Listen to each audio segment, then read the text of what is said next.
In this week's episode, we leave Mentor Harbor, headed to Erie, Pennsylvania.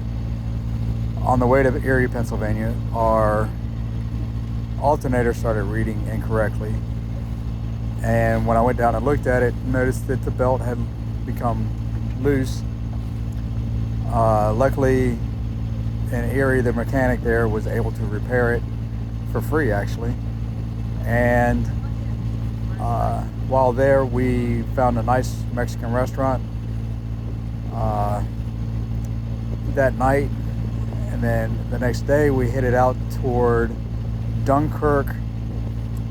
I forget where Dunkirk is, but I believe it's in Pennsylvania as well. It could be in New York though. Where we got our first pizza. It was a deep dish pepperoni pizza, very good. That's all for this week's video. Look forward to seeing you in next week's video.